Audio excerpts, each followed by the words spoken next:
नमस्कार, आप देख रहे हैं प्राइम न्यूज और मैं हूं आपके साथ मोनिका गुप्ता। उत्तराखंड प्राइम में आपको दिखाएंगे उत्तराखंड की तमाम अहम और बड़ी खबरें।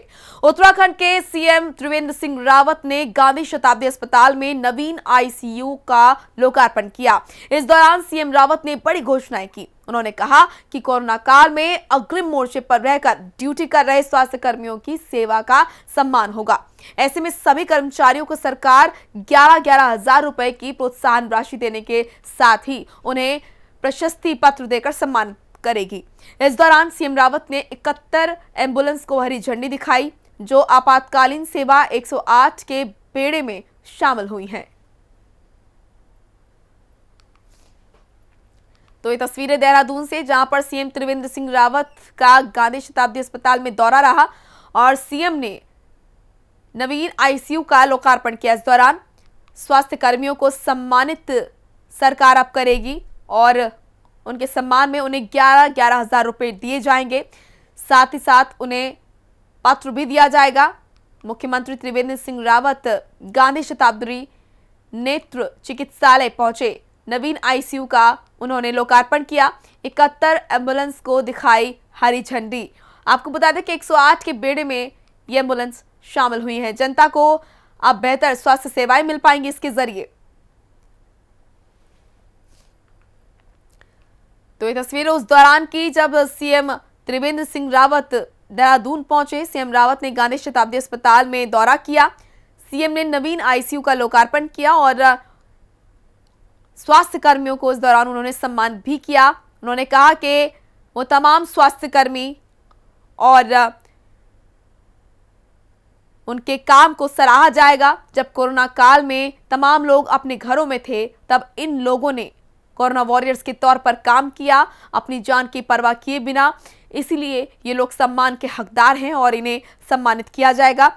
सम्मान के तौर पर इन्हें 11,11 हजार रुपए दिए जाएंगे। साथ ही साथ आपको बता दें कि यहाँ पर उन्होंने ये भी कहा कि गांधी शताब्दी अस्पताल में जिस तरीके से जो एम्बुलेंस सेवा बढ़ाई गई है और नवीन आईसीयू का जो लोकार्पण किया गया है, इससे कहीं ना कहीं जनता को अब बेहतर स्वास्थ्य सेवाएं मिल पाएंगी।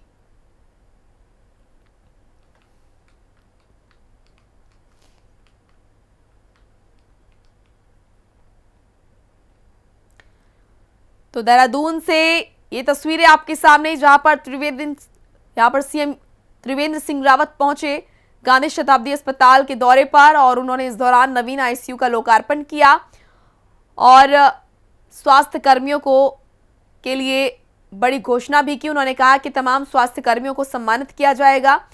उत्तराखंड के मुख्यमंत्री त्रिवेंद्र सिंह रावत ने गांधी शताब्दी अस्पताल में नवीन आईसीयू का लोकार्पण किया। इस दौरान सीएम रावत ने बड़ी घोषणा की। उन्होंने कहा कि कोरोना काल में अग्रिम मोर्चे पर रहकर ड्यूटी कर रहे स्वास्थ्य कर्मियों की सेवा का सम्मान होगा। ऐसे में सभी कर्मचारियों को सरकार 11,11 हजार रुपए की प्रोत्साहन राशि देने के साथ ही उन्हें प्रशस्ति पत्र भी देगी।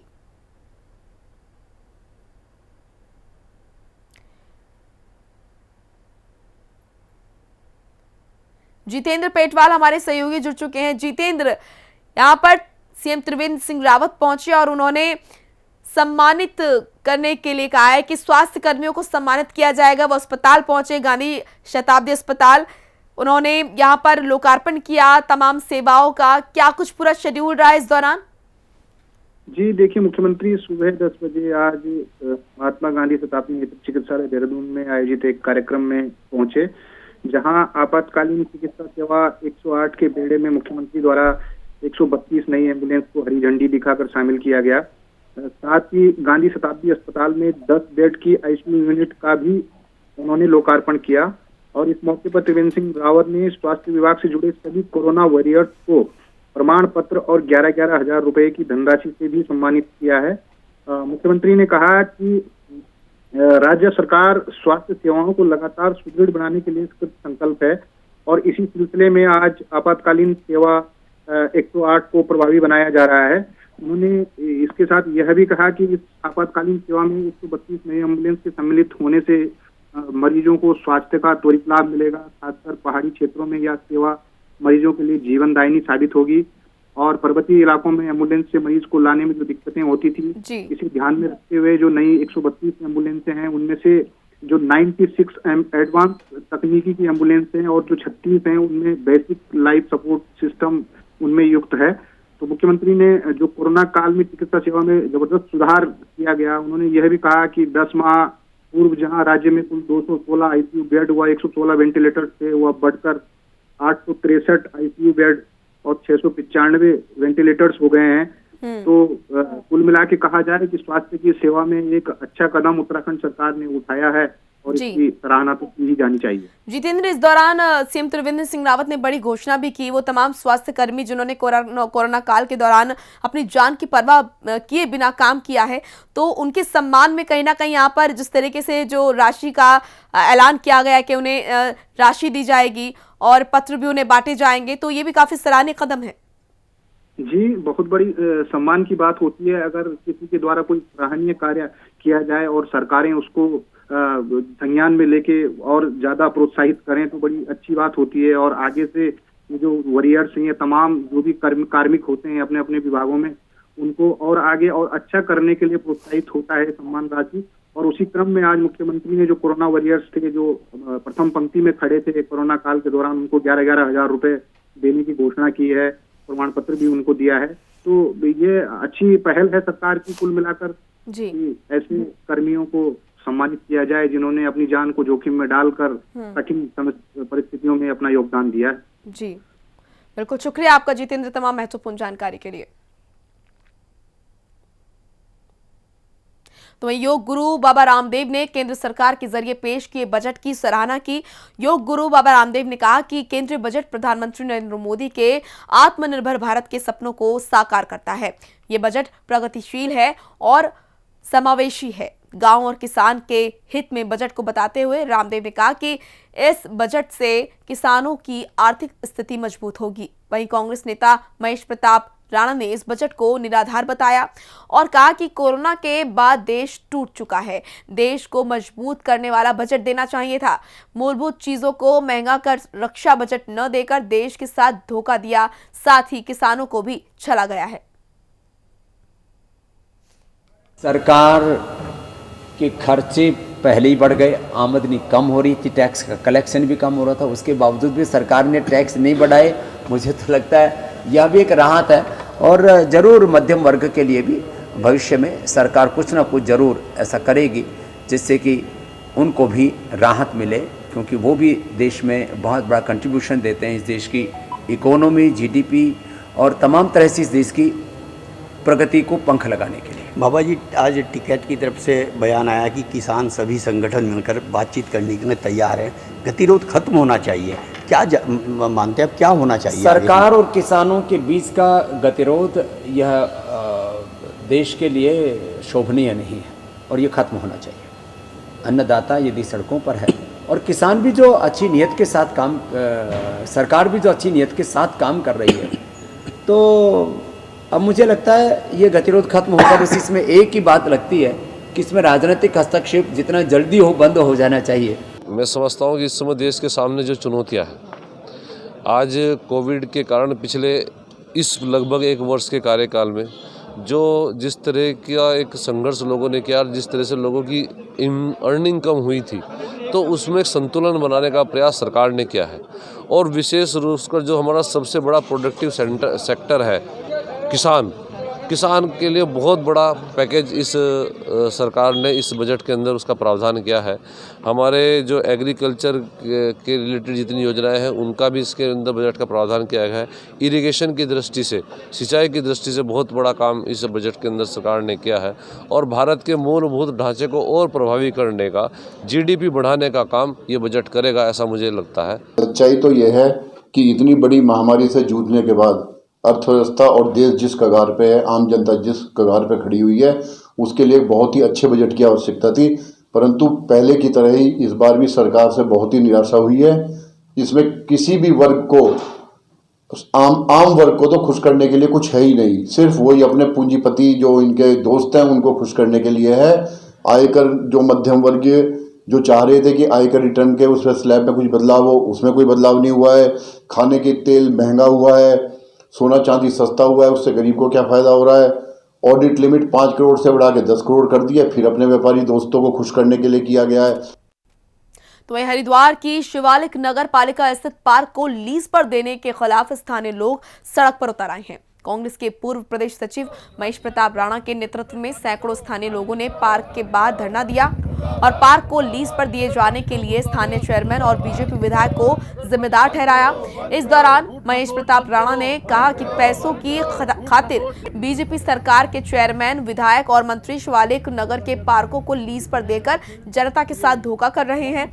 ये पार्क यहाँ के बुजुर्गों के टहलने के लिए बने हैं, लेकिन नगर पालिका बनते ही इन पार्कों को लीज पर देने का काम शुरू हो गया है। उन्होंने चेतावनी दी है, इस पार्क को लीज से हटाकर यहाँ की जनता के लिए छोड़ दिया जाए। यदि उनकी ये मांग पूरी नहीं हुई तो वो उग्र आंदोलन करेंगे।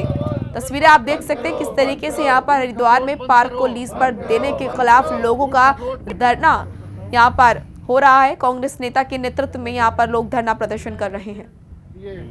और उस पैसे के अंदर नगर पालिका जो कुकृत्य कर रही है और भाजपा सरकार के बैठे हुए विधायक और मंत्री जो कुकृत्य कर रहे हैं, उसके खिलाफ ये धरना दिया जा रहा है।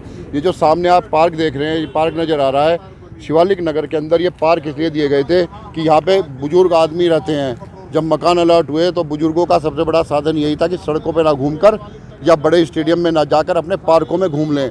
आज उन पार्कों को नगर पालिका बनते ही इन्होंने गोदाम बनवा दिया है और Haridwar natural gas private limited नाम की कंपनी को लीज पे दे दिया है। नरेश तोमर हमारे सहयोगी जुड़ चुके हैं इस खबर पर। नरेश, हम देख रहे हैं तस्वीरों में किस तरीके से कांग्रेस के जो नेता हैं उनके नेतृत्व में यहाँ पर जो तमाम लोग हैं प्रदर्शन कर रहे हैं। उनकी मांग है कि जो पार्क है जो लीज पर दिया गया है ये आम जनता के लिए हो। तो ऐसे में क्या अभी तक सरकार की तरफ से या फिर जो प्रतिक्रिया आनी चाहिए, कोई किस तरह का कोई आश्वासन अभी तक मिला है? तो देखिए, जो पार्क है वो हरिद्वार के शिवालिक नगर में है और जहाँ पर जो लोग हैं वहाँ दिन रात वहाँ घूमने आते हैं। वहीं पर एक अटल योजना का पार्क भी है। अटल जी के नाम पर एक पार्क वहाँ पर पहले से बना हुआ है, चौराहा बना हुआ है। इसको हाल ही में जो है बीजेपी द्वारा बनाया गया था। शहरी विकास मंत्री मदन कौशिक ने उसका उद्घाटन किया था।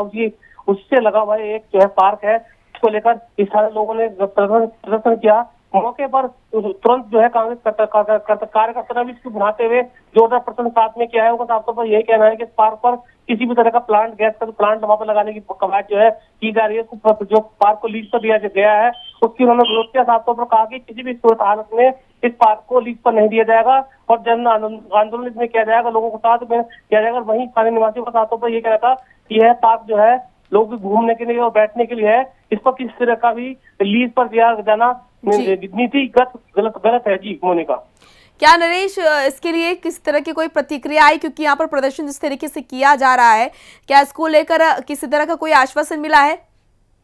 देखिए, निश्चित रूप से देखा जाए तो कांग्रेस लोगों का साफ तौर पर यही कहना है कि अगर वो इस बात को लेकर स्थानीय विधायक के पास जाते हैं तो वो उसका ठीकरा जो है वहाँ के स्थानीय जो चेयरमैन है जो बीजेपी के हैं उन पर फोड़ देते हैं। तो साफ तौर पर उन दोनों में सामंजस्य नहीं है कि जिसके चलते इस पार्क पर जो है लीज का जो चस्पा दिया गया है उसको उन्होंने विरोध किया है। अब देखने वाली बात ये होगी कि आने वाले समय में जो बीजेपी के जो लोग हैं, स्थानीय विधायक हैं या जो वहाँ के बीजेपी के चेयरमैन हैं, वो किस तरह का लोगों का अनुभूति में आने वाले समय में बात करते हुए नजर आएंगे। जी मोनिका, शुक्रिया आपका नरेश तमाम महत्वपूर्ण जानकारी के लिए।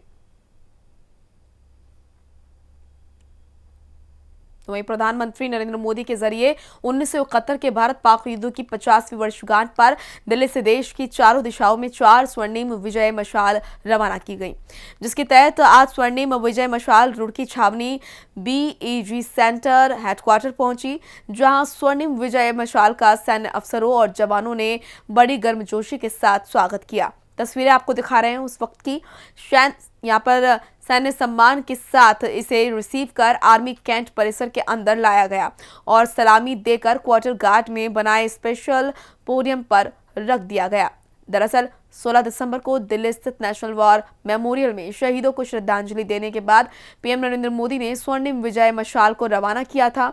इसके जरिए देश के लोगों को भारतीय वीरों का पराक्रम याद दिलाया जा रहा है। और ये तस्वीरें उस वक्त की जब रुड़की में छावनी पहुंची स्वर्णिम विजय मशाल।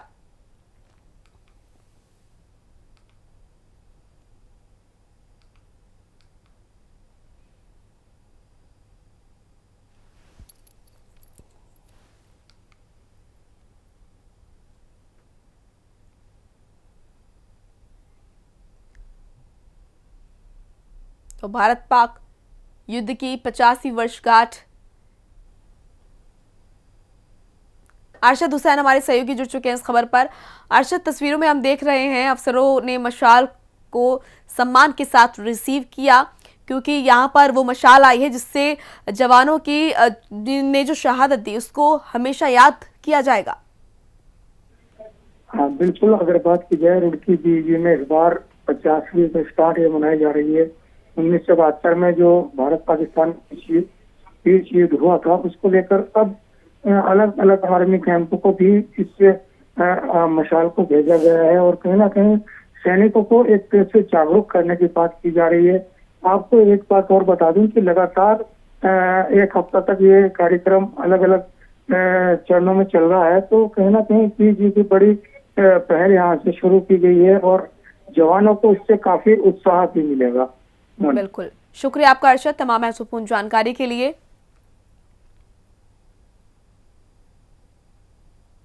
तो वहीं पौड़ी जिले के कोट ब्लॉक के लसेरा गांव में भालू ने हमला कर एक महिला को गंभीर रूप से घायल कर दिया। महिला को जिला चिकित्सालय पौड़ी में भर्ती कराया गया, जहां डॉक्टरों ने महिला की हालत को देखते हुए उसको एम्स ऋषिकेश के लिए रेफर कर दिया।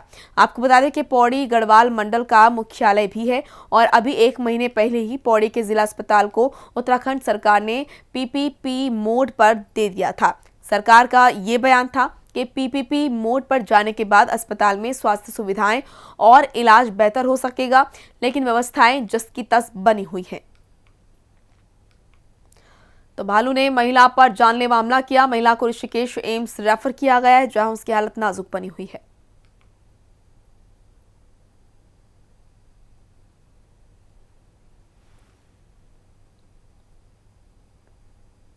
तो एक कृषि कानून को लेकर किसानों का विरोध अब भी जारी है। 26 जनवरी को हुई हिंसा के बाद सरकार और किसानों के बीच की दूरी लगातार बढ़ती जा रही है। बीते दिनों यूपी के मुजफ्फरनगर में हुई किसानों की बड़ी महापंचायत के बाद कल बिजनौर में भी किसानों ने महापंचायत कर आंदोलन का समर्थन किया। अब उत्तराखंड में भी महापंचायत की तैयारी चल रही है, जिसको लेकर आज डोईवाला में किसानों की बैठक हुई और हरिद्वार के मंगलौर में होने वाली महापंचायत को लेकर रणनीति तय की गई।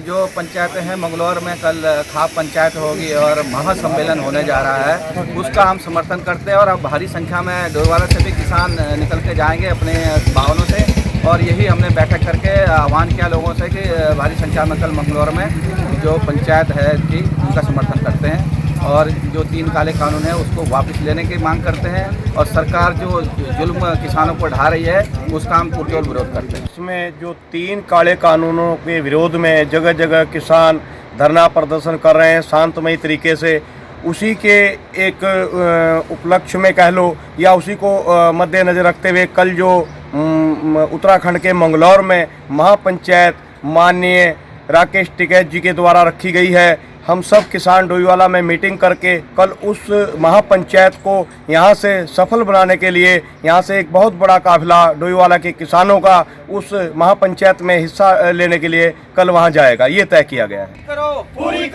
राजकुमार अग्रवाल हमारे सहयोगी इस खबर पर जुड़ चुके हैं। राजकुमार, जिस तरीके से किसान आंदोलन लगातार अब बढ़ता हुआ नजर आ रहा है, उसको लेकर अब डोईवाला में भी महापंचायत की तैयारी की जा रही है।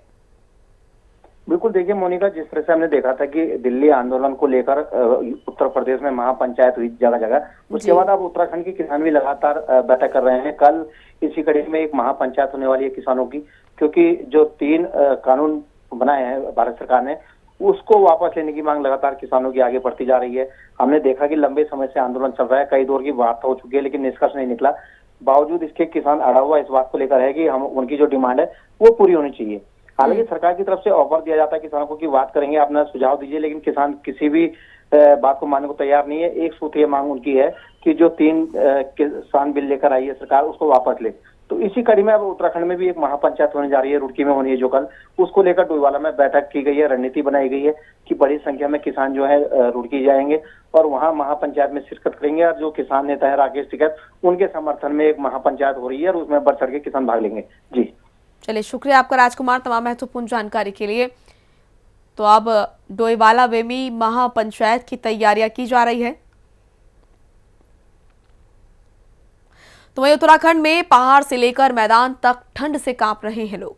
पाले और कोहरे ने लोगों की मुसीबतें बढ़ा दी हैं। ठंड के कारण लोग घर में दुबकने को मजबूर हो गए हैं। वहीं मौसम विभाग की माने तो अगले 2 से 3 दिन में एक बार फिर ऊंचाई वाले क्षेत्रों में बर्फबारी और बारिश होने की संभावना है। लेकिन पहाड़ों की रानी मसूरी में अभी तक बर्फबारी के दीदार नहीं हुए हैं, जिससे लोग मायूस हैं। हमने देखा यहाँ पे बहुत ज़्यादा ठंडा है, हमारे यहाँ के अकॉर्डिंग बहुत ज़्यादा ठंडा है। और वैसे सुबह 7 बजे यहाँ पे धूप निकल गई थी, बहुत अच्छी धूप खिलती है सुबह 7 बजे। और ये हम यहाँ पे देख रहे हैं, ये जो लेक है ये आर्टिफिशियल लेक है।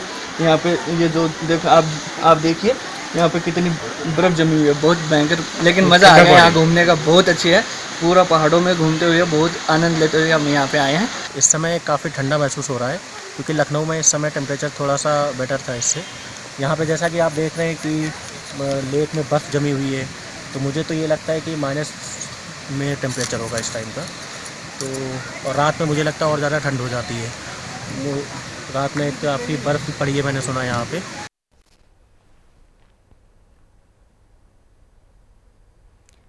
पहाड़ी क्षेत्रों में बर्फबारी की आशंका है, लेकिन पहाड़ों की रानी मसूरी में अभी तक फिलहाल बर्फबारी नहीं हुई है। वहीं बढ़ती ठंड से लोग भी कहीं ना कहीं परेशान हैं और जो कि अलाव का सहारा ले रहे हैं।